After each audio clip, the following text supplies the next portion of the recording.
Okay, so good morning. We are discussing the American Revolution today.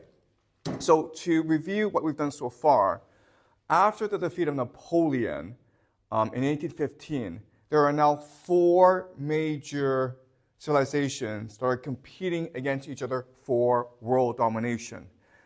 Last class we did the British. Today we'll do the Americans. Next week we'll do the Russians and the Germans. Okay, so the Americans. When you think of America, there's a very famous quote from Oscar Wilde, who is an English playwright, novelist, humorist. And he said, "America is the only country that went from barbarism to decadence without civilization in between." Okay, so he meant this as a joke. So what did he mean by this? This is a question we will discuss today. And what I will show you is that America, in many ways, it was designed as the anti-civilization.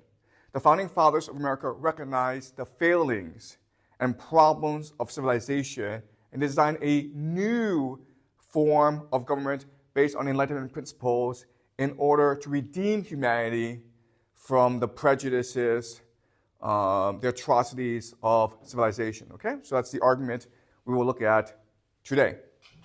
All right, so the history of the Americas, it begins when the Europeans, led by the Spanish, start to interact with the New World.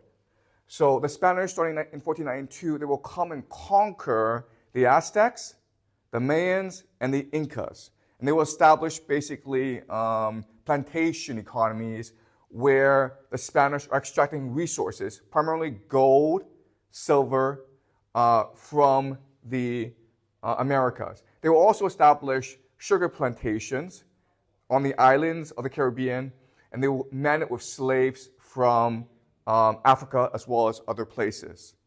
And this is extremely profitable for the Spanish. So of course, the English, the French, and the Dutch Republic, they want to get in on the action. Okay, and at first they start to smuggle resources into the New World, and they engage in piracy. In 1588, the English Navy defeats the Spanish Armada, and this opens up the New World now for the Europeans to come and colonize it. Okay, the problem though is that the Spanish control the best parts of the New World. And so everyone else is stuck with North America. And in North America, there's quite a few problems. First of all, the weather's very cold. Okay, so it's not hospitable to colonization. Second problem is that you have lots of Native Americans in North America who are extremely violent. They are used to freedom, and they will fight to the death. At this time in history, the tallest, strongest people in the world are actually the Native Americans in North America. Also, you have lots of diseases that are problematic for the Europeans. So the Europeans spent a lot of time, basically decades, in trying to figure out how to best colonize North America. So there are three major nations that are trying to colonize North America. You have the French, and what they will do is they will establish the fur trade in Canada and in the Midwestern United States. They will basically trade with the natives to bring fur back to Europe. And this is a great deal for both the natives and the French. The Dutch come in, they will establish colonies called New Amsterdam. This is today New York City. So the Dutch tried to establish colonies as well. The people who are most successful at establishing colonies are the British. And a lot of it is because it is a very grassroots, very bottom-up movement. So the first major colony for the British is Jamestown, named after James I of Britain. And this is not a very successful colony at first, but they persist. The most successful colony is actually Boston. What makes Boston unique at this stage in North American history is that it is established by a company, the Massachusetts Bay Company, that has a charter from the English Crown. Also, they bring in families into this area. So before, it was basically men who came over. Now it's families who come over. And then, third of all, the people who come over are Puritans. Puritans, as we discussed previously, they believe in the importance of literacy. Everyone has responsibility to read the Bible in order to interpret the command of God properly. And so Boston, from the very beginning, it's a literate society. It has schools, it has newspapers, it is very political, and it grows very, very fast. Also, if you look at Boston, it is perfectly situated between North America and England. And as England is industrializing, it requires raw resources, mainly agricultural products, from this area. Okay? So Boston grows rapidly because of all these factors. So in the year 1682, you can see that the eastern United States has been colonized by the British. Okay? The French are still in Canada, and they're going to move down to the Midwest United States. The Spanish are in the southern United States. This is Florida. They found a colony called St. Augustine. They will also, in California, start to build colonies as well. But as you can see, most of the economic activity in North America is based on the eastern seaboard. Now, what's really important for us to remember is the diversity of these colonies. First of all, you have differences in the economy. The northern part will focus mostly on mercantile trade. The southern part will focus mostly on agriculture. To support the agriculture, they will import slaves from Africa in order to provide the labor for Charlestown and other places. Also, the motivations of the individuals are different. So some come for economic reasons, but a lot come for religious purposes. So for example, there's a man named William Penn, and he's a Quaker. He believes in creating a peaceful civilization. So he has a charter from the king, and he founds a new colony called Pennsylvania, named after him, that believes in religious and national tolerance. So a lot of Germans come over and settle down in Pennsylvania. The capital is Philadelphia. And they are Quakers, so they believe they must not fight against others. Okay? And this experiment persists for decades. Okay? It's a pretty successful experiment, but over time, they come into conflict with the natives and with other civilizations, with other colonies, and as such, they start to take up arms. Okay? There's another colony called Baltimore. It was founded actually as a Catholic haven. Okay, so England at this point, it is mainly Protestant or Puritan or Anglican. And then Lord Baltimore decides to, in Maryland, found a new colony that preaches religious tolerance, especially for Catholics. Okay, so what's really important for us to remember is that even at this early stage in American history, there's tremendous diversity, openness, and religious tolerance in America. Okay, does that make sense? All right. So, by the year 1750, there are about 1 million British on the eastern seaboard. That's a lot of people, okay? In comparison, the French, who occupy actually most of the territory in North America, there's only 40,000. Eventually, these two groups, the British and the French, will come into conflict, creating something called the French and Indian Wars. Okay? And as you can see, it's really not a fair fight. Okay? You've got 1 million British versus 40,000 French. The Indians will get involved as well because what's happening is these colonies are practicing a rapid form of colonization and expansion. What they do is they bring in immigrants. Then as the population explodes, these immigrants will be forced to move out west to settle territory in the western frontier of these colonies. But as you know, these areas are inhabited by Native Americans. And so this brings the Indians into conflict with the British as well. So the resolution to this is that King George III will proclaim that the American colonists are not allowed to move westwards of the Appalachian Mountains, okay? So he's restricting the growth of the American colonies in order to maintain friendship with the natives. And obviously, the Americans don't like that. So in 1774, there are three major issues that bring the American colonists into conflict with the English crown. Okay? The first is, as I just mentioned, the English crown is limiting the expansion of the colonies westwards. And they don't like that. Okay? Second is that it was very expensive for the British to protect the colonies against the French and the Indians. In fact, at this stage in history, it is the British people, not the American people, that are paying for the defense of these colonies. In fact, the British people pay 50 times more in taxes than the Americans. And obviously, the British people don't actually think this is a fair deal. All right? So the British Crown tries, in many instances, to impose a tax in order to get the Americans to pay for the defense of their territory. And the Americans don't like that.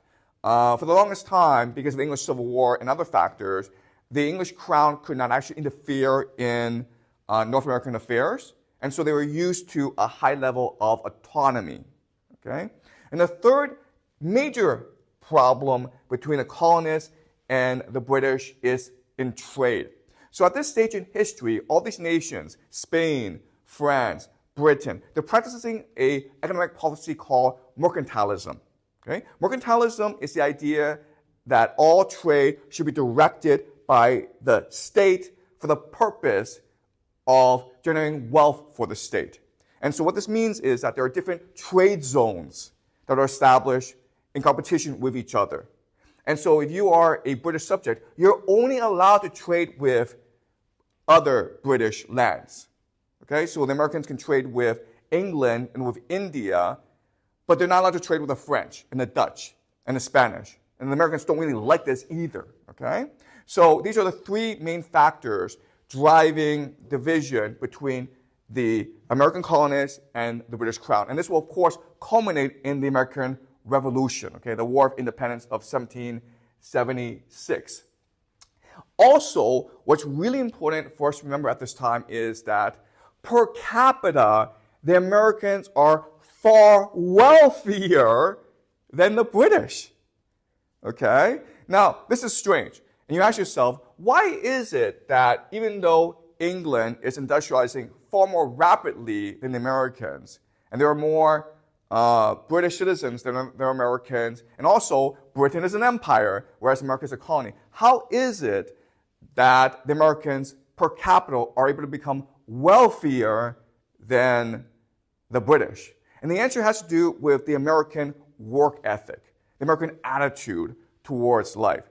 And this is best expressed by a man named Benjamin Franklin, okay, who is considered one of the founding fathers of America. He had an incredible life. He was born poor, but through hard work, through tenacity, through optimism, he was able to become a merchant, a very wealthy merchant, and an inventor, a philosopher, an ambassador, a politician. Okay, so he is basically the role model for Americans. Towards the end of his life, he wrote his autobiography. And so we're going to study his autobiography in order to get insight into the mentality of the average American at this stage in history. Okay? Now, Benjamin Franklin, by writing his memoir, he starts a new fad in America that persists to today. It's called the self-improvement or self-help fad. And these are the books that sell the most in America. So you may have heard of How to Win Friends and Influence People by Dale Carnegie. There's also Napoleon Hill, Think and Grow Rich. Okay? And these books are just telling you how to, as they say, how to be more successful in life. Okay? This is called the self-help movement. And the Americans really pioneered this. Before in history, no one believed that through your hard work, you can actually attain more in life. And in fact, you must go up and obtain more in life. Okay, so the Americans really start this self-help fad. All right, so let's read certain passages from the autobiography of Benjamin Franklin to gain insight into the American psychology. Okay?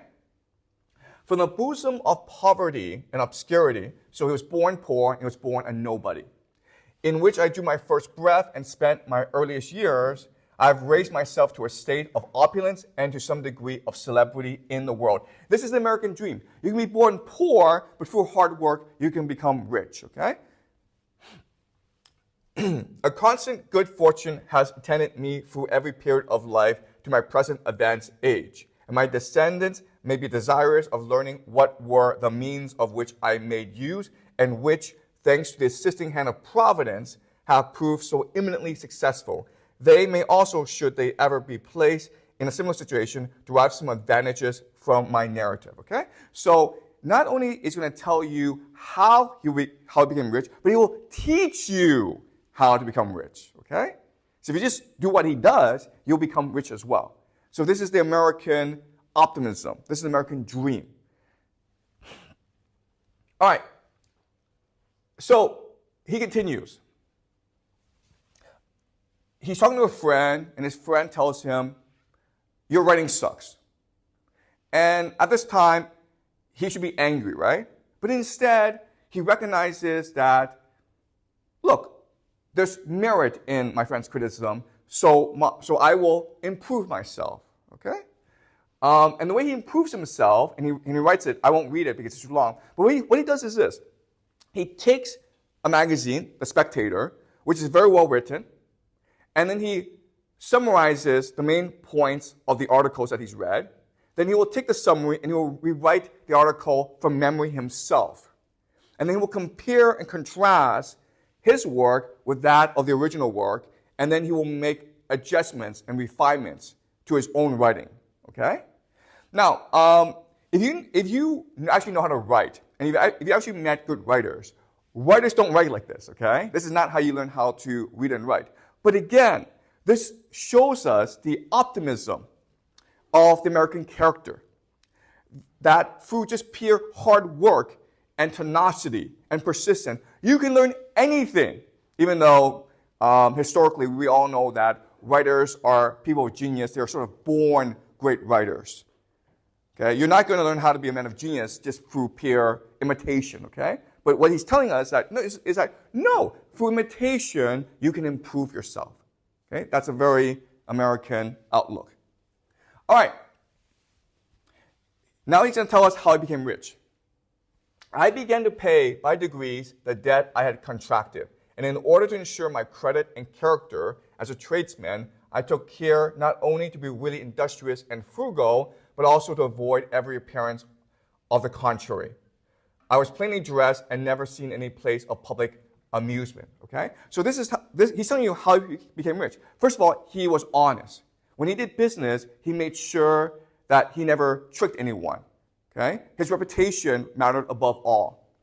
Also, he dressed in a very simple way. He didn't waste any money. He came across to everyone as someone who was a good Christian, a good Calvinist, someone who enjoyed making money and someone who saved all his money in pursuit of the praise of God. Okay? And this is how you become rich in America. Right? And you can imagine that there is merit to what he says. That if you do work hard, if you are honest, and if you save a lot of money, then it's possible for you to become rich. Okay? And this is the common mentality right now at this stage in America. Okay, he continues. I ought to have related that during the autumn of the preceding year, I united the majority of well-informed persons of my acquaintance into a club, which we call by the name of the Junto, and an object of which was to improve our understandings. Okay, this is really important. What he's telling us is that after he became rich, he met other rich people, and they formed a philosophy club to debate and discuss the political issues of the day. It was like a book club, okay? They read John Locke, they read Thomas Hobbes, and they discussed these ideas.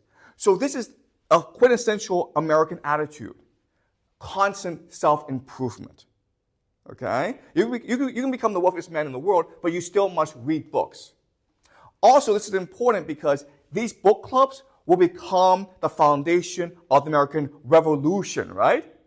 These founding fathers will meet in these clubs, and they will conspire to seek independence from Britain. And a lot of it is they believe that Providence, God, has tasked them with founding a new nation based on Enlightenment principles. So the religion of these people is what we call deism, okay? D-E-I-S-M. And the idea of deism, that's very different from previous religions, is they believe there is a God, and God created the universe, but after that, God went away. And now it is the responsibility of humans to make the world perfect. Okay? That's the mission from God. All right. This was the best school for politics and philosophy that then existed in the province.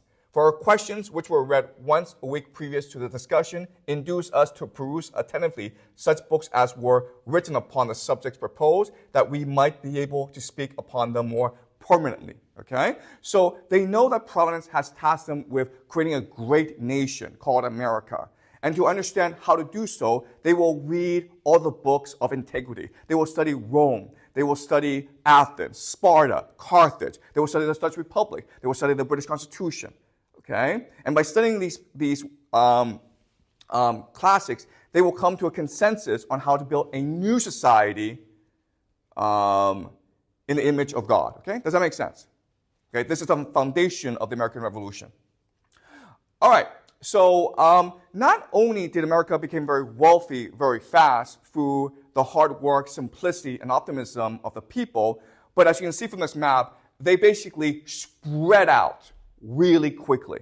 At this time in history, the Spanish, the British, the French are all in North America. The Russians are here as well, but over time, the Americans will push everyone out, and this is what they call manifest destiny.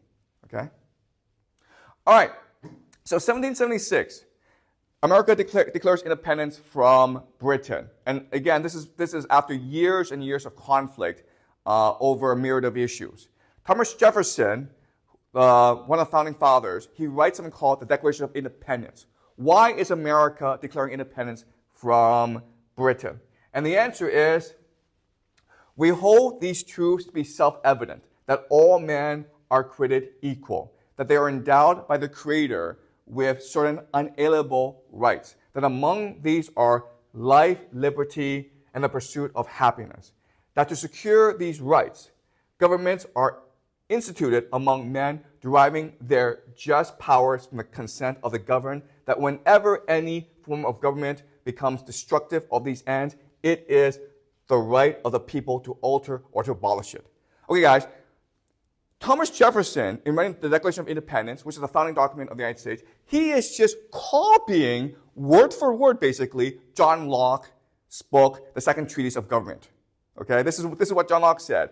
We are born with 3 fundamental rights that God has given us, and therefore no one can take away from us. The right to life, liberty, and the pursuit of property.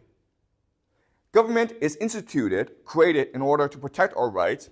A government fails to protect these rights, then we have a responsibility and a right to abolish this government and create a new one. Okay? All right, so there's the War of Independence, and the great hero of this war, of course, is George Washington. Why Americans revere, can you open the door? Why Americans revere George Washington is that it's not how great he was during the war, because ultimately the Americans didn't actually defeat the British. It was the French, the Spanish, who combined together to defeat the British. And eventually the British decided that, you know what, the Americans, colonists, they're too problematic. We don't really care, okay? So let's just focus on Europe. So the Americans fought a guerrilla warfare, and they were very brave, but without the French, the Americans could not possibly have defeated the British, okay? So, but what made George Washington so esteemed in the hearts of the American people is, after this war, he retired, okay? He just went back to his farm and enjoyed his last years in the garden. And that's why Americans worship him, because he's a man who could have become king of America, but instead he chose to grant Americans their freedom and independence, okay? The aide de camp of George Washington, the genius of the American Revolution, is actually Alexander Hamilton. He is really the founder of America. He's really the one who has the vision of where America could go, of what America could be, okay? His name is Alexander Hamilton. And he is in conflict with Jefferson. These two individuals represent two competing strands of America after the War of Independence. For Thomas Jefferson, what's important is to maintain the inalienable individual rights of the individuals. He wants a democracy. And because most people are farmers at this point, he believes economic policies should be focused on agriculture, okay? So this is a Thomas Jefferson ideals of the American Revolution. Hamilton saw the world differently. He believed in his heart, as did many people at this time, America is destined to be an empire, and therefore it needs a strong central government. And in order to become an empire, it must have industry, okay?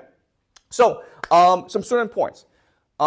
So, the colonists are fighting the British because the British are trying to tax them, the British are trying to impose an army on them, and because the British are trying to limit their trade, okay? So, in order to get everyone to fight, they create something called the Articles of Confederation, which limits the power of the government to impose taxes, which limits the ability of the government to raise troops.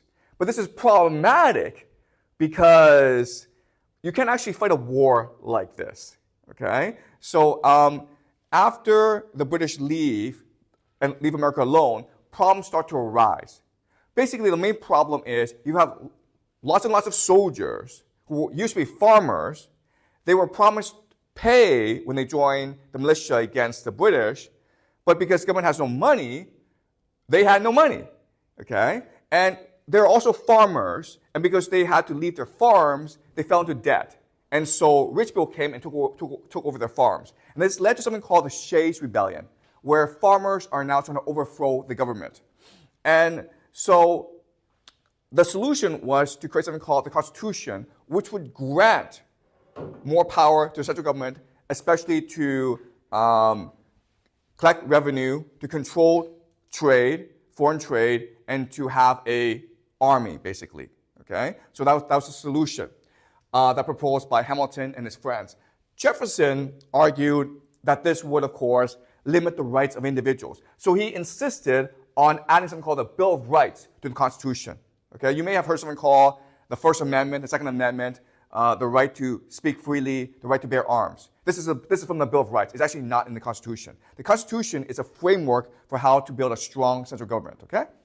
Second thing I want you guys to understand is agriculture and industry, it's a different framework, okay? It's a different economic framework. With agriculture, you need a lot of slave labor because obviously you need people to man the fields and grow the crops, okay?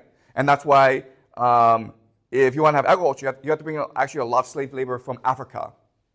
But if your focus is in industry, you don't want slave labor. You want free labor, okay? You want the market to decide who does what job and how much they get paid.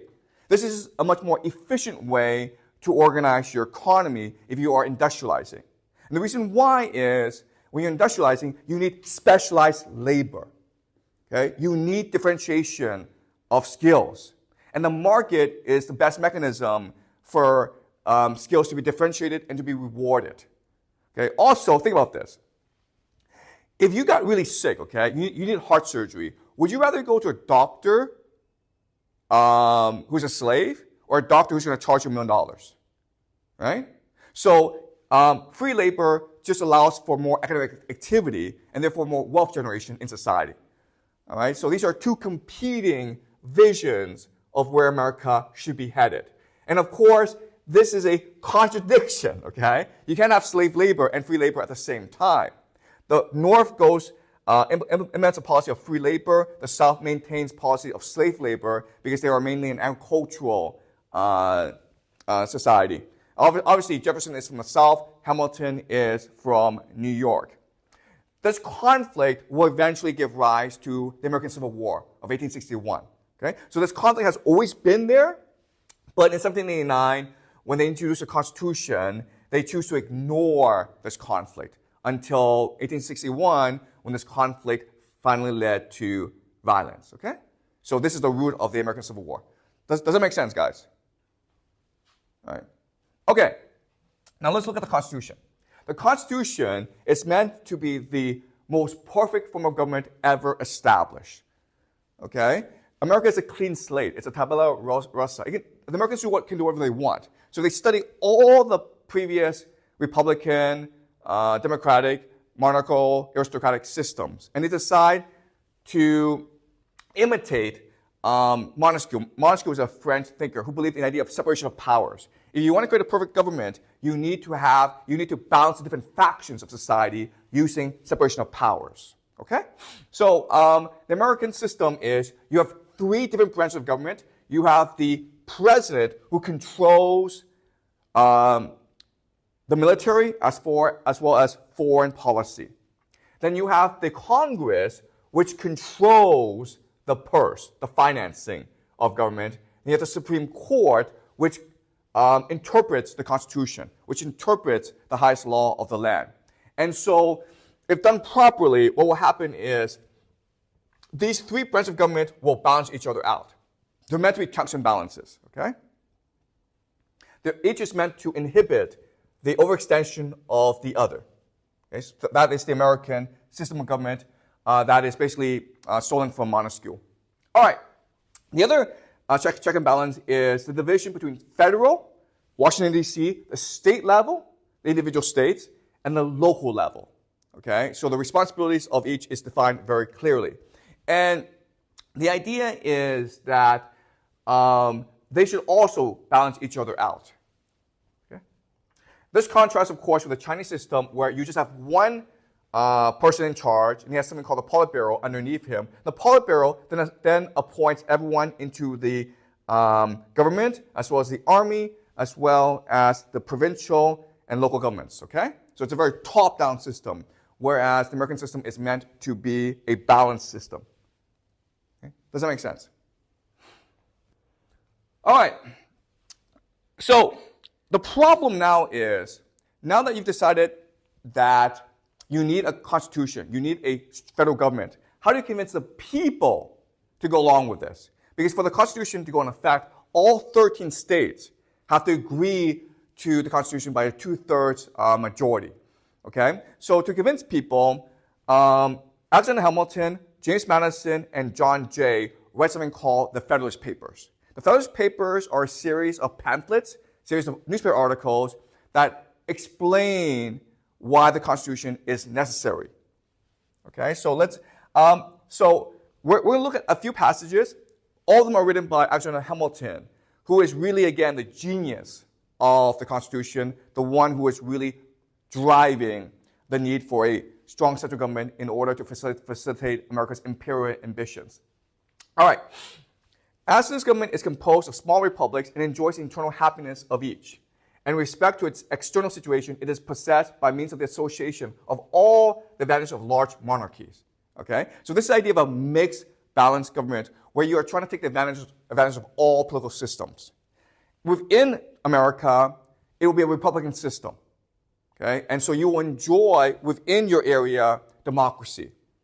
But at a national level, in relation to other states, it will be a monarchy, where the president represents the nation in discussions and negotiations and conflicts with the other great European nations. Okay? All right. Another thing that the Constitution does is, if the president wants to appoint ministers, if the president wants to appoint officials, they have to be vetted and approved by the Senate. Okay, and this is new. Usually a king can appoint whoever he or she wants. But in the Constitution, the Senate must vet everyone. And the idea of this is to create accountability and transparency within government. Okay, so Hamilton explains this. To what purpose then require the cooperation of the Senate? I answer that the necessity of their concurrence would have a powerful, though in general, a silent operation. It would be an excellent check upon a spirit of favoritism in the president and would tend greatly to prevent the appointment of unfit characters from state prejudice, from family connection, from personal attachment, or from a view to popularity. Okay, let's just say the president wants to appoint his son to be the Secretary of State. Okay, the son appears before the Senate, and it is like a job interview. And the son is an idiot. He doesn't know anything. Okay, so in this instance, the son has embarrassed the president. And it's this fear of being embarrassed that inhibits the president from abusing his powers. Okay, that's a theory, okay? Does that make sense? And over the course of American history, it's worked very, very well, okay? The power of public opinion, it's very, very strong. But what's important for us to remember is all this is based on the idea of convention, on norms, on values. As long as people buy into these conventions and norms, the system will work. But if you're someone like Donald Trump, who does not buy into these norms and values, it may be a problem, okay? Okay, so we'll see what happens over the next few years. All right, these judicious reflections contain a lesson of moderation to all the sincere lovers of the Union and ought to put them upon their guard against hazarding anarchy, civil war, a perpetual alienation of the states from each other, and perhaps the military despotism of victorious demagogue. Okay? Let me explain what this means. What this is saying is this. Adjutant Hamilton, what he's saying is this. In creating a government, we're not trying to aspire to greatness. We're trying to prevent collapse. This is risk management. We're trying to avoid the risk of government, okay? What's the risk of government? Well, you could have anarchy, where people reject the government. You could have civil war, where the states go to war against each other. You could have a perpetual alienation of the states from each other, division within the government, and then military despotism, where a tyrant arises. Okay? So at the point of the Constitution, it's risk management. It's to prevent America from failing. All right? All right. So at the Constitution, America now embarks on something called manifest destiny. The idea of manifest destiny is it's the will of God for America to conquer and settle the entire Western Hemisphere. Okay? North America, South America, it's all America because that is the will of God. So today Trump is saying how America should annex Canada and as well as Greenland. That's part of manifest destiny. It's not new. All right? All right. This leads to 1823, something called the Monroe Doctrine. So President Monroe, before Congress, he announces that from now on, the Europeans are not allowed to interfere in the Western Hemisphere. The Western Hemisphere is entirely American. Okay, so he says, Europe are henceforth not to be considered as subjects for future colonization by any European powers. The Western Hemisphere is henceforth not to be considered as subjects for future colonization by any European powers. Hey guys, Russia, France, Germany, Britain, Spain, forget the Western Hemisphere. It's our territory. You come over here and we'll beat the crap out of you, okay? All right, so now America, to achieve its manifest destiny, it needs to expand, okay? And it uses multiple strategies to expand. In 1803, remember, the Midwest in the United States, it's controlled by France. It basically buys all this from Napoleon, okay? So now it's extending outwards over to here. Of course, there are natives in these territories. What the Americans do, of course, is eradicate the natives. It's a war of genocide. All right. War of 1812 is when America and Canada come into conflict. Again, because of manifest destiny, America sees Canada as part of its territory, but the British don't agree, and this leads to a War of 1812. It's a stalemate, okay? And after a stalemate, basically the British and the Americans agree that Canada will stay a British colony. But again, because of manifest destiny, we can expect America to eventually take over Canada as well as Greenland. 1846, the Mexican-American War. So America fights a war with Mexico and takes over Texas as well as California, okay? Basically, the entire western part of the United States is now incorporated into the new nation. In 1861, we have the Civil War, all right? And I've already explained the causes of the Civil War, right? This conflict between Thomas Jefferson and Hamilton, the two visions for where America is going, will eventually lead us to the American Civil War.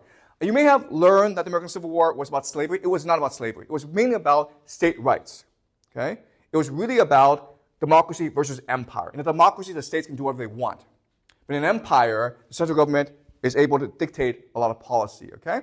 So eventually this will lead to the Civil War. And of course, the North wins the Civil War because the North is far more industrial, far more wealthier and powerful than the South. And so the Hamilton vision is now achieved, and it will be expanded throughout the Western Hemisphere.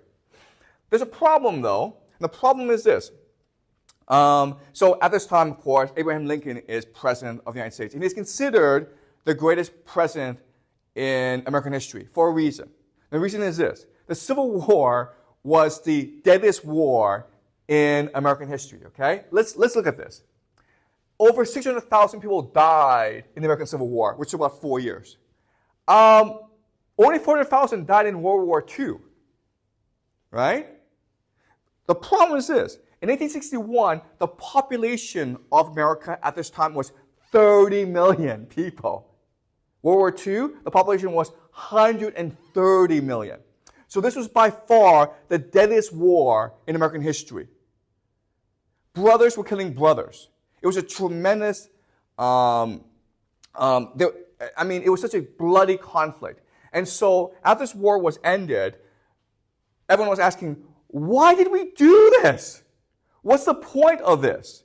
And so there was shock, there was anger, there was frustration. So Abraham Lincoln now has to stand up and explain why this happened. Why did this war happen?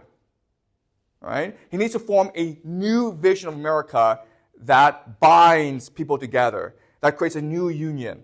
Okay? So he presents this new vision in something called the Gettysburg Address, which is considered the greatest speech in American history. Okay? This is 1863. The Battle of Gettysburg was one of the bloodiest battles in the American Civil War. We're going to read all of it, okay? It's because it's a very short speech and it's very powerful. 7 years ago, our fathers brought forth on this continent a new nation, conceived in liberty and dedicated to the proposition that all men are created equal. All right. So the War of Independence, it was not a war to seek independence from Britain. It was a revolution in human affairs. It was about bringing liberty to the world. Okay? It was about creating a new civilization. Now we're engaged in a great civil war, testing whether that nation or any nation so conceived and so dedicated can long endure. Okay? So the American Revolution, it is an experiment in the possibilities of human liberation. And the Civil War, it is meant to destroy this experiment. So we must persist in this experiment. We are met on a great battlefield of that war, Gettysburg. We have come to dedicate a portion of that field as a final resting place for those who here gave their lives that the nation might live. It is altogether fitting and proper that we should do this. Okay. But in a larger sense, we cannot dedicate, we cannot consecrate, we cannot hollow this ground. The sacrifice of the man is what has made this land sacred. The sacrifice of these men is what made our nation makes our nation sacred. It's what saves our nation. The brave men, living and dead, who struggled here have consecrated it far above our poor power to add or detract. The world with little note, nor long remember what we say here, but it can never forget what they did here. It is for us the living, rather to be dedicated here to the unfinished work which they who fought here have thus far so nobly advanced. Okay, and this ends it. It is rather for us to be here dedicated to the great task remaining before us, that from these honored dead we take increased devotion to the cause for which they here gave the last full measure of devotion. The men are dead. There's nothing we can do to resurrect them. It is the responsibility of us, the living, to honor the sacrifice and to continue the mission that they died for, which is to spread liberty throughout the world, to bring liberty into human civilization. That we here highly resolve that these dead shall not have died in vain, that this nation under God shall have a new birth of freedom, and that government of the people, by the people, for the people, shall not perish from the earth. Okay? So again, with Hamilton, it's about empire. For Jefferson, it's about democracy. There's a conflict, right? What Lincoln does, which is revolution, is say, no, this is not a conflict because we are an empire of democracy. We are born in liberty, we fight for liberty, and we will spread liberty. All right? So this is a new concept in American history. So now America is not confined to the Western Hemisphere. It has responsibility to honor the dead, honor sacrifice, by creating liberty throughout the world, to create a new chapter in human civilization. Okay? That's the purpose of this speech. To heal America by reminding them of their divine mission to spread democracy and truth throughout the world. All right, so after the Civil War, America is now industrializing rapidly. 1867, it buys Alaska from Russia. 1898, America fights the Spanish, and they take over the Spanish colonies. So now America has become an imperial power. All right, America now controls the Philippines, as well as Cuba. Then, World War I. America goes and defeats Germany. World War II is when America becomes the global hegemon of the world.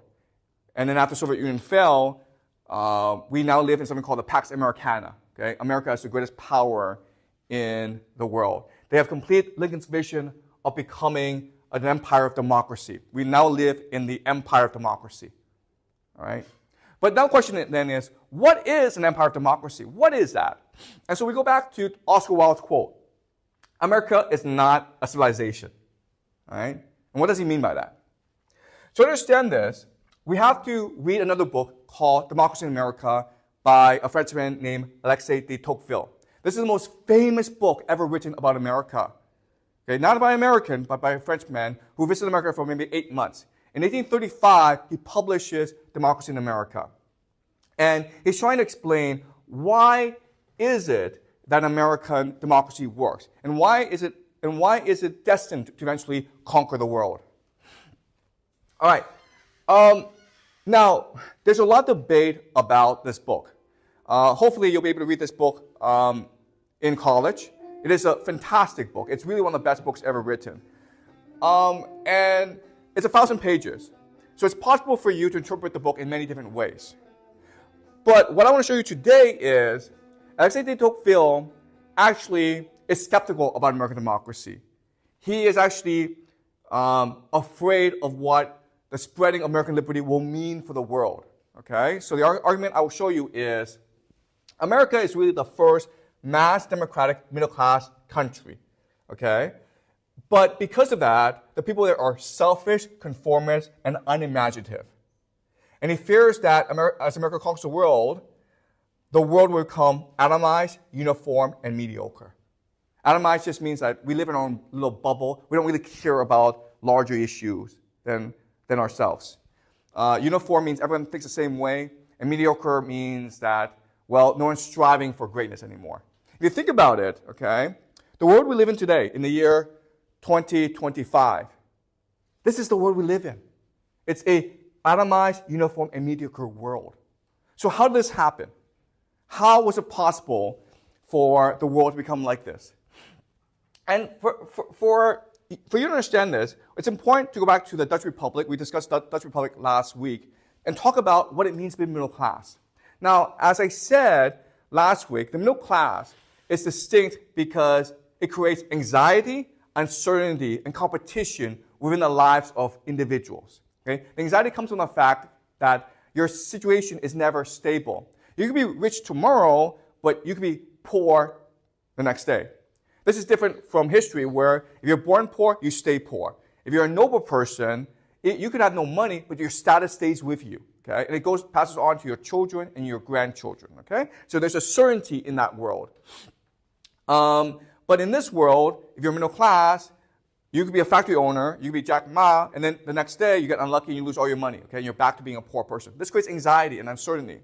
Also, because status is not given, but it must be earned, there's competition among middle class members to strive for status, okay? And this creates something we call OCD, obsessive compulsive disorder, and it leads to an obsessive control of yourself, a focus on cleanliness, and a desire to accumulate and achieve, okay? And if you think about it, we discussed the memoir of Benjamin Franklin, right?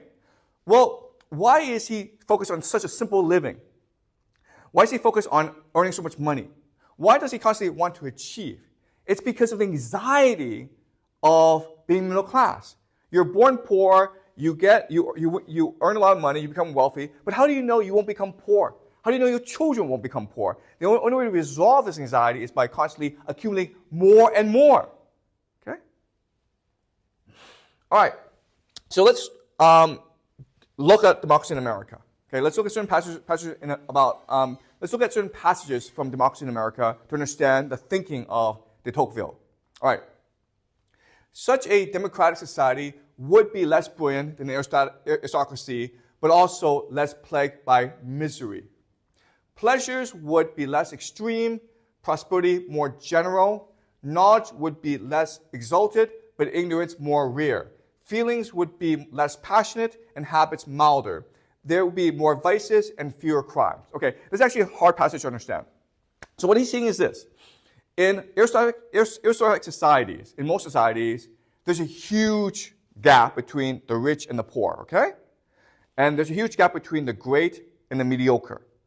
What democratic societies do is they take this system and they turn it into this system, okay? So the middle class, they're not that great, but they're not that poor either, okay? They're not as talented, but they're not as mediocre, okay? So you've taken this system, right?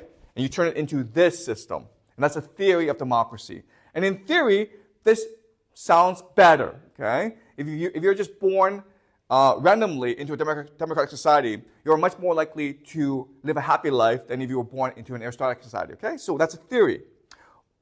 But de Tocqueville spent a lot of time looking at America, and he decided that's not what happened, okay?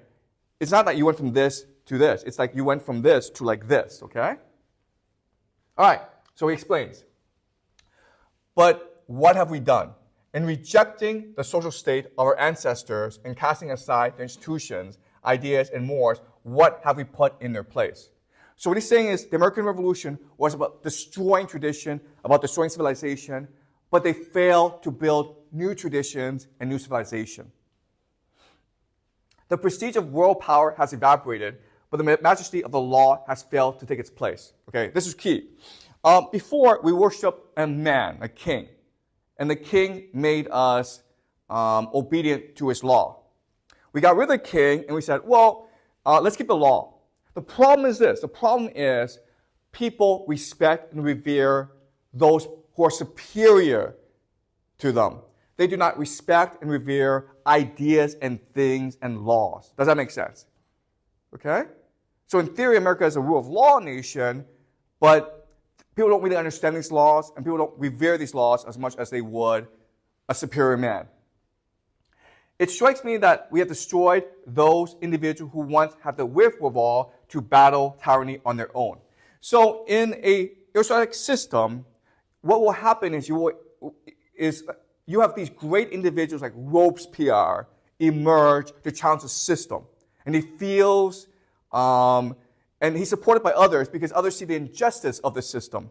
But in democracy, what happens is great individuals are oppressed by the conformity, the tyranny of the majority. Okay, does that make sense? Right? If everyone's happy, then you say, but if you come out and you say, listen, this system is wrong, people will shut you down. Right? In an aristocracy, everyone knows what's unjust. So if you come out and you speak what's unjust, people will follow you. But in a democracy, in a middle-class society, which is conformist, you're not allowed to question popular opinion. and therefore no great man can arise. If you think about it, in American history, there aren't that many great individuals. Okay? It's a great country. It's very wealthy. But think about how many great individuals who have arisen. And what's also unique about America is the people they worship are not generals, not leaders, but business people. Henry Ford, Elon Musk, Thomas Edison, right? These are all business people. That's who they worship. The poor man, for the most part, clings to his forebears' prejudices without their faith, and to their ignorance without their virtues. Okay, so the Catholic Church was problematic. Medieval Europe was problematic, but at least people knew how to live a good life. Now, if you're a poor person, you're completely lost in the system. Okay, you're expected to have your own virtues. You're expected to discover your own purpose in life. But if you don't, then you're alienated. Okay, and this creates a huge problem that we'll discuss later on. All right, he continues. I see men who, in the name of progress, seek to reduce man to material being. This is the ultimate problem in America. Before, in civilization, you were asked to die for your nation. Now, you're asked to go make money and buy things. Okay? Materialism. They look for what is useful without concern for what is just. They seek science removed from faith and prosperity apart from virtue. Having styled themselves champions of modern civilization, they have arrogantly placed themselves at its head, usurping a position abandoned by others which they are quite unworthy of occupying themselves. Okay, so in this system, the worst rise to power. The best are trampled down by conformity. All right? All right, he continues. I'm trying to imagine what new features despotism might have in today's world. I see an innumerable host of men, all alike and equal, endlessly hastening after petty and vulgar pleasures with which they fill their souls. Over these men stand an immense tutelary power which assumes sole responsibility for securing their pleasures and watching over their fate. Think about the society that we live in today, the entire world. Before, we were asked to sacrifice ourselves for civilization. Before, we were asked to be great, to work together. Now, we're asked to just buy things. Buying things will make us happy. And it's the responsibility of the government to ensure we can buy things. Okay? That's the world we live in today.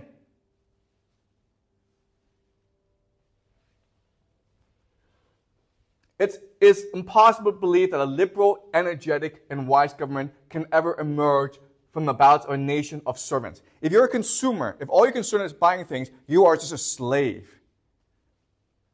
The possibility of a constitution being republican in its head and ultra-monarchical in all of its other parts has always struck me as an ethereal monster. Okay? We think we live in a democracy. We think the government listens to us, but it's really the imperial bureaucracy that's in charge. And that's a monster. The vice of those who govern and the imbecility of the governed would quickly bring about its ruin, and the people, tired of their representatives and of themselves, would either create free institutions or soon return to prostrating themselves at the feet of a single master. Okay, so this is a prophecy. The prophecy is this. America, the way it is structured, the way it is conceived, is not sustainable in the long term. Either it will break apart in a civil war, or a tyrant will emerge. It will become a monarchy.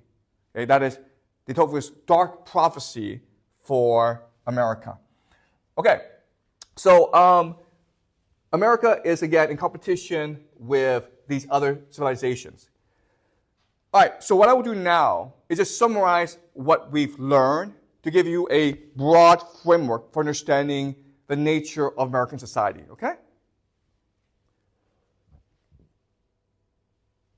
Sorry. All right. So I apologize. I know that today was very fast, but let me just summarize what we've learned, and you have a much clearer idea of the ideas today. All right. So before the focus on civilization, what is civilization? It is a history, culture, values. Okay? And before, everyone understood the purpose of your life was to maintain, protect, and defend your civilization. Okay? But there's certain problems with civilization that emerges over time.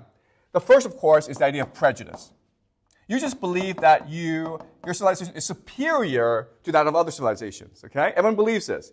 My civilization is better, and my civilization is superior to yours. So this is prejudice. It leads to war, violence. It leads to lack of innovation, openness, right? It's a stubbornness, inflexibility. It also limits immigration.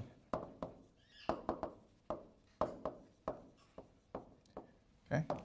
Does that make sense? Okay? This is the nature of civilization throughout most of human history. Now, this is a problem for America. Why?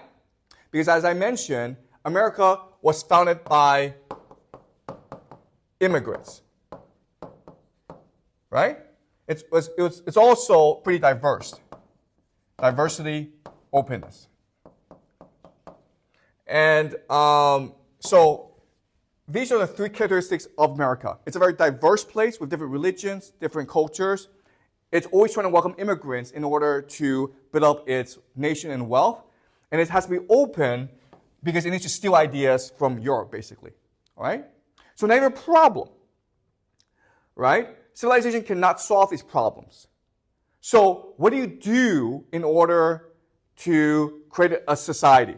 What you do is, rather than build a civilization, you create a game. Okay? In many ways, America is an anti-civilization. It's trying to remedy the failings and weaknesses of civilizations in the past. It's decided, we're going to create a game, guys. Okay? That's the idea of the U.S. Constitution. What's the game? The game is this. First of all, we need to have game masters. Game masters is the government. But the problem is, for the game to work, it has to be fair. It has to be clean. Okay? It has to be winnable for people. Does that make sense? You only play games if you think the game is fair and it's winnable and it's rewarding, right? It's transparent. Therefore, our government must be fair, transparent, and democratic to get as many people to play this game as possible. All right? Once the government is in place, now what we do is we create the rules for the game that are fair, just, and which is winnable, okay? So the purpose of this game is to make as much money as possible, okay? Material acquisition. And if you win this money, it's yours, okay? Private property. By law, whatever you earn, whatever you have earned, is yours forever. It's yours, but it's also your children's, okay? You understand? This is a game that America has constructed. If you think about it, this is great because now you can bring in as many immigrants as you want. Because all they do is play this game. Everyone wants to play this game. It allows you to be open because it allows for rapid innovation within your society. Okay? And it allows for diversity as well because everyone's striving to make as much money as possible. Okay? So that's what America is. America sees itself as a new civilization, but it's really an anti-civilization because it's really a game. And over time, what will happen is, because America is becoming more and more wealthy, it will be able to conquer the world and establish the game throughout the world. In China today, we are playing this game, right? What do we believe? We believe that we come to school because we need to get an education, go to America, get a degree, so that we can become rich. When we become rich, we can buy things, right? We're playing this game.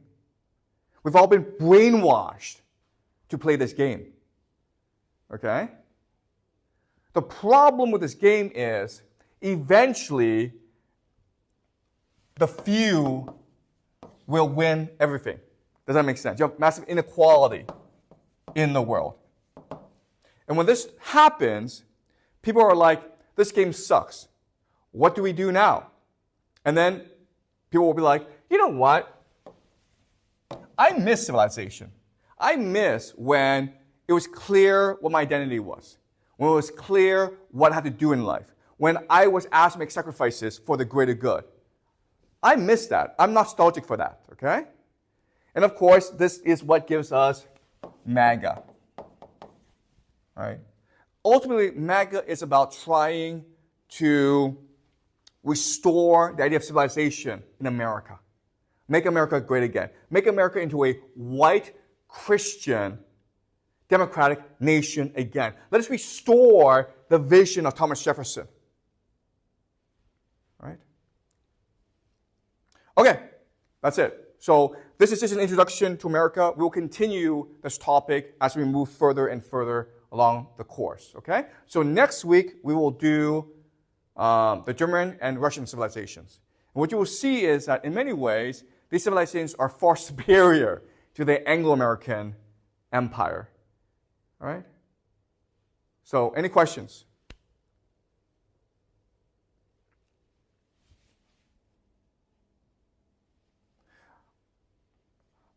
Okay.